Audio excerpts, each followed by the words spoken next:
Moi, je voulais aller jouer. Nous disons merci et bonjour à tous nos auditeurs. Merci à notre monsieur Jikam, Alido, tous les sacs qui nous reçoit. Et puis, il a quelques petites choses très intéressantes à nous dire concernant la religion du oui, la religion du Nord-Kwater. Voilà. Donc, c'est quoi le Nord-Kwater? Bon, en fait, le Nord-Kwater, c'est la religion créée par le roi Joya. Vous savez, le royaume Bamou, comme tous les autres pays africains, ont été d'abord des pays et animistes. Oui. Alors, et quand je parle de l'animisme, l'animisme c'est aussi une forme de religion. Et ça, c'était bien avant l'arrivée du christianisme et de l'islam. Voilà. Et pourquoi la création de cette religion? Parce qu'à une époque, le roi Njoya était victime d'une guerre civile. Et il n'avait pas une armée assez forte. Il avait donc sollicité l'aide des fouilles du Nord-Cameroun comme allié. Et après avoir donc gagné la guerre avec les fouillés, il était parti auprès d'eux pour leur demander de lui livrer le secret de leur puissance. C'est ça. Le secret de leur force. Alors, les Fouillés avaient répondu au roi qu'avant d'aller en guerre, ils prient sous le rite musulman. Donc, leur puissance vient d'Allah, et Dieu du musulman. Voilà. C'est Dieu en qui, quand vous croyez, vous devenez plus puissant. Voilà. Dieu a décidé donc de se convertir à l'islam. Mais pas à conviction religieuse, mais plutôt en quête de puissance. Et pour gagner les guerres. Et tout ça, c'était autour de 1896.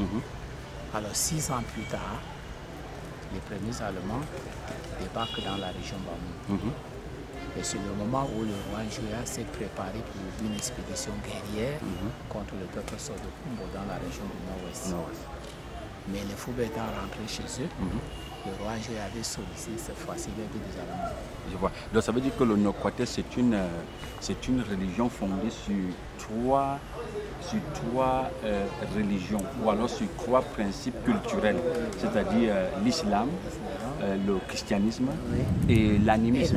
Voilà. Donc ça veut dire que tous ces 3 réunis en un, et qu'on va appeler le Nord-Kwater. Voilà. Donc qui montre davantage que on peut dire que c'est le même esprit qui agissait alors. Tout à fait. Voilà, donc ça veut dire que le roi qui s'engageait dans cette construction des 3 religions, sûrement lui, il savait que ce soit l'islam, que ce soit le christianisme, que ce soit l'animisme, c'est la même religion.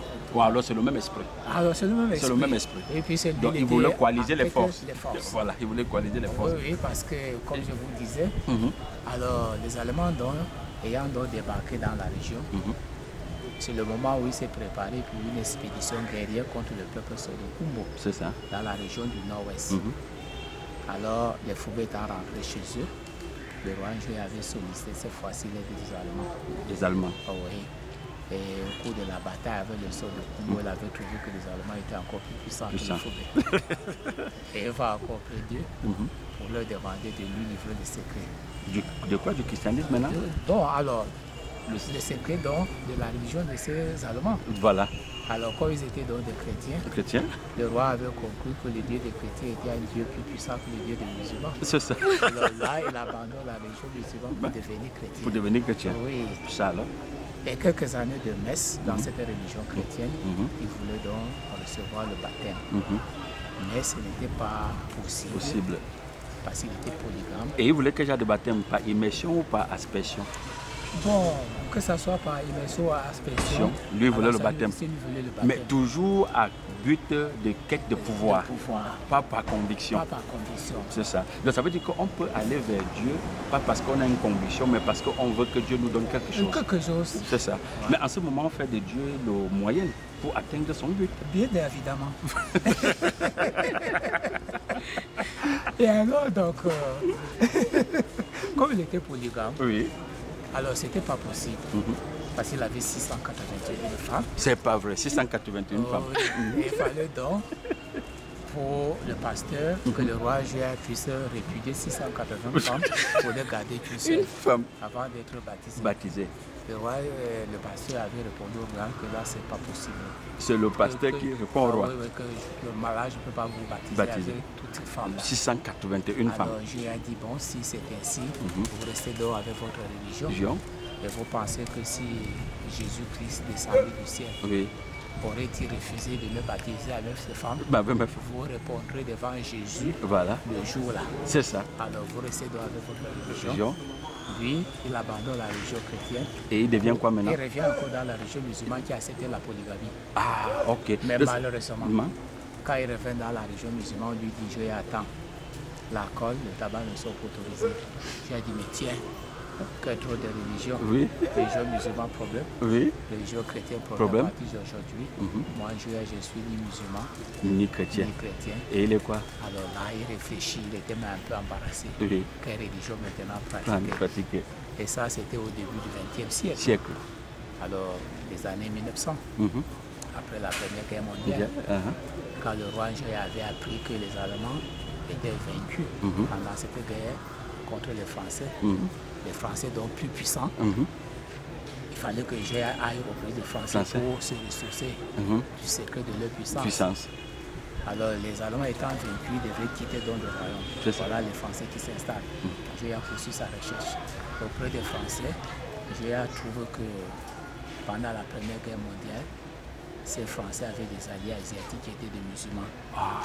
Alors conclusion pour le roi Joël, la fusion de ces deux religions avait donné plus de force aux Français pour qu'ils puissent vaincre les Allemands. Lui maintenant aussi, pour avoir plus de force, il décida donc de créer une religion syncrétiste. Syncrétiste, une religion syncrétiste. Oui, c'est-à-dire un mélange du christianisme, du sang et de l'animisme. Il va dans la Bible, tout ce qui était bon comme chapitre biblique, il récupère. Dans le Coran, les versets coraniques intéressants, il récupère et il ajoute un peu les rites traditionnels. Pour pouvoir boire, fumer, garder une femme et avoir la puissance. Et qu'on va appeler ça le non-quater. Le non-quater. Qui veut dire terre à terre en français, poursuit, atteint. Poursuit, atteint. Qui veut dire poursuit, atteint. Donc mais là, on n'atteint pas la transformation dans la compréhension créatrice, mais on atteint son objectif qui est de gagner une guerre, de garder ses femmes, ou alors de boire son alcool, fumer sa cigarette. Voilà, donc c'est ça. En fait, c'est ce que le pape aussi présente aujourd'hui comme la tolérance. Voilà, ou alors l'écuménisme, accepter tout le monde, voilà, dans sa quête de Dieu. Voilà, donc c'est un peu ça. Et pour revenir à ce que vous dites là comme l'écuménisme, même le sultan aujourd'hui, Sa Majesté Ibrahim Bobo, roi de Bamoun, alors pour pouvoir pérenniser cette cohabitation religieuse, il est musulman, comme les deux autres rois qui ont précédé, c'est-à-dire le roi Joya, le roi Jimoli. Mais le 24 décembre, alors Sa Majesté, il est toujours à l'église catholique pour faire la messe avec les catholiques. C'est ça. Et 25 décembre, à l'église protestante pour faire la messe avec les protestants. C'est ça. Et la fête de Ramadan, la fête de Tabaski, il est avec les musulmans. C'est ça. Alors pour pouvoir... Et maintenant, avec les animistes, c'est le jour du Ngom, c'est ça?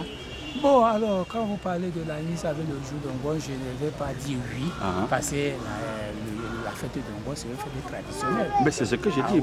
Mais qui regroupe tout le monde. Qui regroupe les chrétiens, les musulmans, mais animistes. Donc ça veut dire que la vraie religion en ce moment-là, c'est l'Ongom. Ou alors celui qui est tolérant. J'allais dire tolérant. Puisque même la fête d'Ongon, il est vrai que toutes les fêtes traditionnelles, ça a des... comment dirais-je, des interdits. Alors tout ce qui est comme problème dans la fête, qui pose problème à la religion, alors le roi a fait ce qu'on appelle le toilettage. Toilettage, c'est-à-dire enlever quoi? Oh oui, enlever. Ben, à ce moment-là, c'était quel est votre nom encore là? Ali Dojikam. Monsieur Ali Dojikam, à ce moment-là, est-ce qu'on ne peut pas dire que on constate là que la religion est une fabrication humaine et non une fabrication venant du Créateur? Bon, puisque nous sommes toujours nés avec les religions. Oui. Les religions des humains. Oui, les religions des humains. Des idéologies humaines. Voilà. Puisque au départ, Aujourd'hui, on parle des Bamous musulmans, Oui, des Bamous chrétiens. justement. Mais bien avant, il n'y avait pas l'islam, Mhm. il n'y avait pas le christianisme. Mhm, mhm. Mais on était né avec une religion africaine. C'est ça. Pour revenir à ce que vous dites, Mhm. que bon, la religion, peut-être... C'est une idéologie c'est humaine. Une idéologie humaine. Donc ça veut dire qu'en fait, tous ceux qui aujourd'hui pensent vraiment, quand ils disent Dieu ou Jésus, Allah ou Bouddha, pensant vraiment qu'ils parlent à un être suprême, parlent juste aux idéologies ou aux mythes. C'est des mythes créés juste pour regrouper les gens et les canaliser. Bon, oui, dans d'autres contrées, Oui. on peut dire oui, Mhm. mais dans d'autres contrées encore, on dira non, Oui, puisque moi qui suis musulman, oui, alors je crois à Allah, oui. Mais, l'être plus suprême. mais vous le croyez encore par conviction ou par quête de pouvoir? Non, je ne le crois pas conviction.